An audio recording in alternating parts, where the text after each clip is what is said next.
les petits potes, j'espère que vous allez bien. Aujourd'hui, on va parler d'un sujet pour tous mes carnivores, car aujourd'hui, la vidéo elle va être spécialisée sur les produits Beyond Meat. Alors, Beyond Meat, qu'est-ce que c'est? Avant toute chose, c'est une marque et ça a été fondé en 2009 par Ethan Brown. Mais on reviendra sur Ethan un petit peu plus tard. Donc lui, quand il crée sa marque, son objectif, c'est de créer une alternative à la viande. Pour faire simple, c'est créer des steaks vegan. Mais attention, j'ai bien dit alternative, j'ai pas dit remplacer la viande. Et je vois déjà tous les carnivores arriver, on se calme. Hein? Moi le premier, je suis pas végétarien, végétalien ou quoi que ce soit, je suis pas un activiste, je m'appelle pas Hugo Clément. Donc en 2009, Ethan il cherche des financements, donc il va voir Bill Gates, il va voir des grosses industries qui le financent. Et en 2012, donc 3 ans après, il lance son premier produit, le Chicken Free Strip. Et vu qu'il n'est pas trop sûr de si ça va marcher ou pas, Ethan il commence à le commercialiser mais en toute petite quantité. Et là, succès absolu.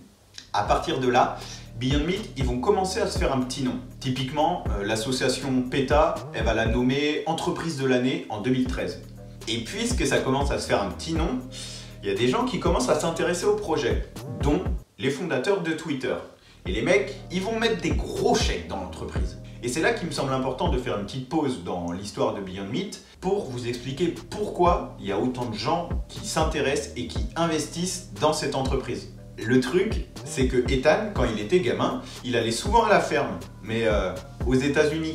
Vous savez, là où il y a le droit d'avoir des OGM et où les fermes ressemblent plus à des usines qu'à une ferme. Et ça, Ethan, ça lui plaît pas trop. Et la condition animale, c'est un truc hyper important. Donc, c'est pour ça qu'il crée sa marque. Étant lui-même végétalien, il se retrouve face au même problème que tous les végétariens, véganes, etc. C'est qu'il est très dur de manger vegan sans avoir de carence. Et ce qui différencie Beyond Meat des autres marques, c'est qu'elle contient exactement les mêmes sources de protéines, de fer, de calcium, enfin bref, ce que vous voulez qu'une autre viande. Et de plus, ça a la même gueule et le même goût que de la viande. Alors vous allez me dire, ouais, ça n'a pas vraiment le même goût que de la viande, c'est pas possible, c'est un produit synthétique, etc.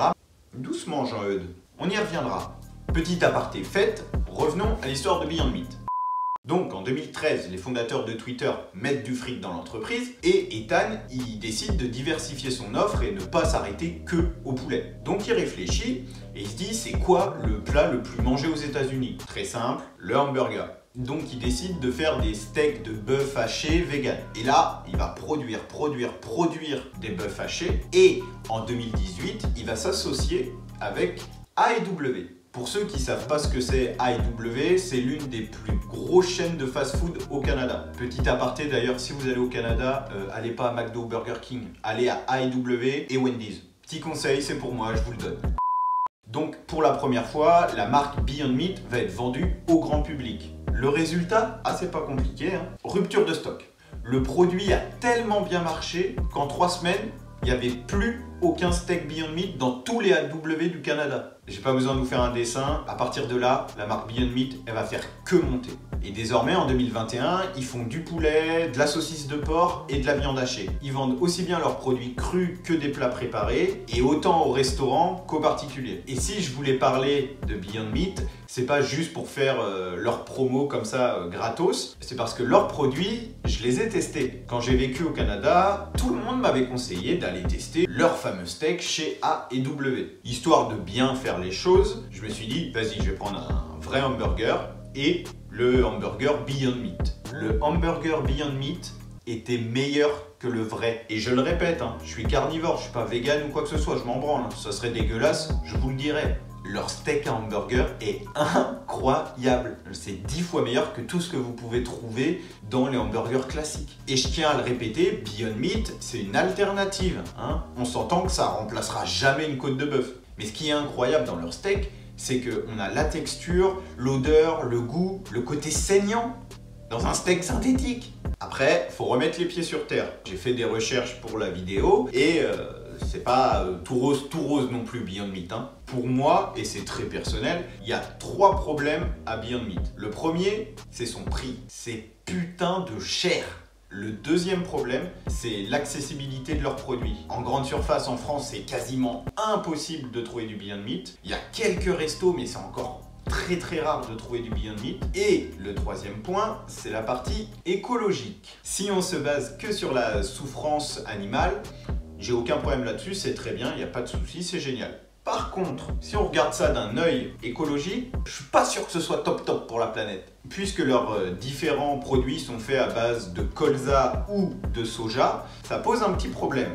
Typiquement, pour produire du soja, il faut un environnement chaud et humide. Autant dire qu'aux États-Unis, c'est mort. Donc ta production, elle vient d'Amérique du Sud. Le produit est fabriqué aux États-Unis et ensuite, tu le fais venir des États-Unis jusqu'en France. Alors, j'ai aucune idée du coût écologique que ça implique, mais forcément, ça me fait poser quelques questions sur le fait que oui, traiter la maltraitance animale, c'est important, mais est-ce que l'écologie, ça ne l'est pas tout autant?